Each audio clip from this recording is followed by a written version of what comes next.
కేటీఆర్ గారు ఈరోజు హైదరాబాద్ నగరంలో ఎక్కడో మీరు మళ్ళీ తొడలు కొడుతూ నేను ఈ బూత్లో నిన్నటి మొన్నటి జరిగినటువంటి చర్చలో నేను భాగస్వామ్యం కాలేదు, నేను కూడా బూతులు మాట్లాడాలి, నేను కూడా పంచులు కొట్టాలి అన్న ఉద్దేశంతో ఇవాళ ఎక్కడో ఒక మీటింగ్ పెట్టి ఆ మీటింగ్ సందర్భం ఏందో కానీ ఒకటే ఒక సందర్భం అయితే పెట్టుకున్నాం, ఒకటే ఒక ఇష్యూ అయితే పెట్టుకున్నాం. ఏంది?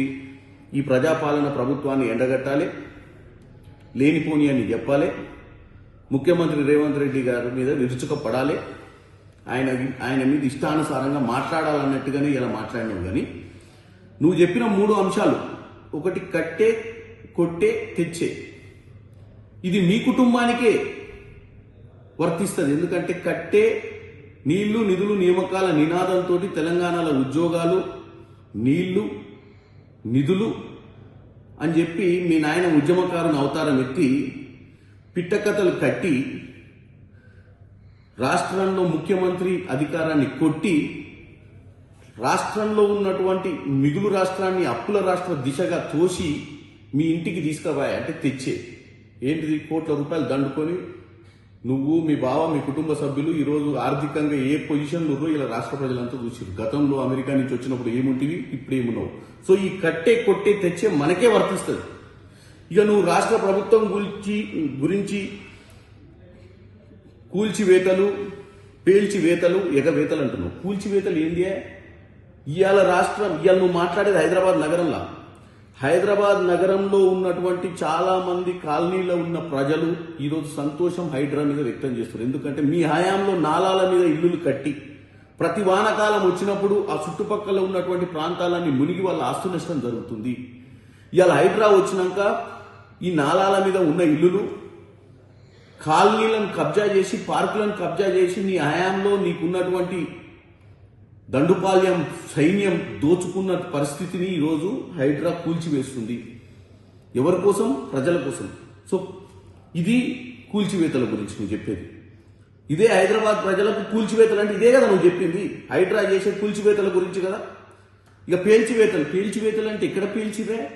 నీ హయాంలో 2023లో మేడిగడ్డ కుంగింది, పేలితే పేలుతుంది. కుంగడం అంటే కింద భూమిలో పునాదులు బాలైనప్పుడు కుంగుతాయి. కుంగిన దానికి కూడా నువ్వు వీలైనంత వరకు ఎలక్షన్ల టైంలో నీ భాగవతం బయటపడ్డది. పైన భగవంతుడే చూసి సమయానికి ప్రజలు మళ్ళీ మన తప్పిదంగా మీ దరిద్ర పాలనకు ఓటేస్తారేమోనని స్వయాన దేవుడే ఆ రోజు వాస్తవ పరిస్థితిని చూపించే విధంగా అది కుంగింది. ఎందుకంటే అది ఆ 1-2-3 నెలలు కుంగకపోతే మీరు గొప్పగా చెప్పుకొని కాళేశ్వరం గురించి మళ్ళీ అధికారంలోకి వచ్చి దండుకుందామన్న ఆలోచన మీది. ఇక ఎగవేతలు, ఎవరు ఎగవేతలువా? ఇచ్చిన హామీలను నెరవేర్చాలని చెప్పి ప్రతిరోజు సన్నబియ్యం మీ ఆయనలో పెట్టిర్రా? మీ నాయన పెట్టిండా? రేషన్ కార్డులు ఇచ్చిర్రా? ఇంద్రమ్మ ఇల్లులు ఇచ్చిర్రా? ఎగవేతలు మాయగావు.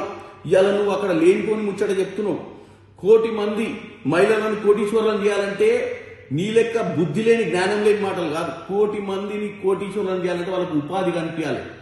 లెక్కేసుకొని 1 కోటి మందికి 1 కోటి ఎంత ఇద్దని లెక్కేసుకొని గిన్ని కోట్లు ఏడుని అంటున్నావు. అంటే ఇది నీ ఆలోచన. 1 కోటి మందిని కోటీశ్వరులను చేయాలంటే 1 కోటి రూపాయలు ఇచ్చుడు కాదు కేటీఆర్. 1 కోటి మందిని కోటీశ్వరులు చేయాలంటే ఇట్లా తెలంగాణ రైజింగ్ సమిట్లు పెట్టి అవి పెట్టి ఉద్యోగ అవకాశాలు క్రియేట్ చేసి మహిళలను వాళ్ళ కాళ్ళ మీద వాళ్ళు నిలబడేటట్టు ఉపాధి కల్పించాలన్న ఆలోచన ఈరోజు రేవంత్ రెడ్డి గారు చేస్తుంది. దాన్ని కూడా నువ్వు తప్పుగా చూపించి 1 కోటి మహిళలను కోటీశ్వరులు ఎట్లా చేస్తావు?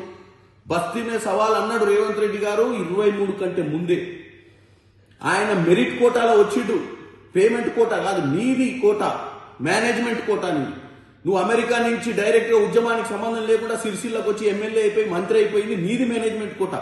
ఆయన జెడ్పీటీసీ ఇండిపెండెంట్గా పార్టీ సింబల్ లేకుండా వాళ్ళ నాయన కేసీఆర్ కాదు. అయినా కానీ ZPTC independent, MLC independent, MLA 2 సార్లు ఎంపీ, అతిపెద్ద లోక్సభ స్థానం మల్కాజ్గిరి నుంచి ఎంపీ అయి ఈరోజు ముఖ్యమంత్రి అయ్యింది. కాబట్టి మేనేజ్మెంట్ కోటా, పేమెంట్ కోటా ఎవరిది అనేది ప్రజలకు అర్థం చేసుకోవాలి. కేటీఆర్ అక్కస్ ఏంది, కేటీఆర్ కోపం ఏందో కూడా మీరు అర్థం చేసుకోవాలి. ఇట్లా ప్రతి విషయం చెప్పుకుంటూ ఈరోజు బస్తీ మీద సవాల్ అన్నాడు. 29 ఎన్నికలలో అది కూడా నెరవేర్చి చూపిస్తాడు. ఎందుకంటే ఆల్రెడీ మిమ్మల్ని 23లో ఇంటికి పంపించిండు. ఎందుకంటే మీరు ఈ రాష్ట్రంలో ఎప్పటికీ అధికారంలో ఉంటామని ఒక దౌర్భాగ్య ఆలోచనతోటి ఇష్టానుసారంగా పరిపాలించారు మీరు. ఇవాళ ఆయన ఛాలెంజ్ చేయడం వల్లనే, ఆయన పిసిసి అధ్యక్షుడు కావడం వల్లనే ఈ రాష్ట్రంలో ఎవరినన్నా అడగండి ఇవాళ కాంగ్రెస్ పార్టీ అధికారంలోకి రావడానికి కారణం ఎవరు అంటే ఒక పిసిసి అధ్యక్షుడిగా రేవంత్ రెడ్డి గారికి అవకాశం కాంగ్రెస్ పార్టీ ఇచ్చిన రోజే ఆయన ఛాలెంజ్ చేసిండు, మిమ్మల్ని తరిమి కొట్టిండు ఫామ్ హౌస్కి. ఈ రోజు కూడా ఒకటే చెప్తున్నా, ఈ రోజు కూడా రేవంత్ రెడ్డి గారు 29 గురించి చెప్తుండ్రు. ఎందుకంటే 23 తర్వాత గుండు సున్నా వచ్చింది మీకు పార్లమెంట్ లో. కేటీఆర్ ఎందుకు ఊకే జబ్బలు జరుపుకుంటావు, ఏదో మహా తెలియకలు నువ్వు వర్కింగ్ ప్రెసిడెంట్ ఐరన్ లెగ్, నీ ఐరన్ లెగ్ తోటి ఒక్క ఎన్నికలు గెలవలే. ఎందుకంటే పార్లమెంట్ లో గుండు సున్నా వచ్చింది. మీకున్నటువంటి ఎమ్మెల్యే కంటోన్మెంట్ లో సిట్టింగ్ సీట్ ని కోల్పోయినావు నువ్వు. ఇలా హైదరాబాద్ ప్రజల గురించి, హైదరాబాద్ ప్రజలు నిన్ను బాగా లైక్ చేస్తున్నట్టు అది నీ భ్రమ. ఇదే హైదరాబాద్ లో కంటోన్మెంట్ ఎన్నికలు ఓడిపోయినావు. నిన్న మొన్న జూబ్లీస్ లో కూడా తొడలు జబ్బలు జరుపుకున్నావు. ఏమైంది? ఓడిపోయినావు. సో ముఖ్యమంత్రి గారు మిమ్మల్ని పదే పదే చెప్పి చెప్పి చెప్పి చెప్పి కొడతనే ఉంది. ఇప్పుడు కూడా చెప్పిండు 29లో ఏం జరుగుద్దో.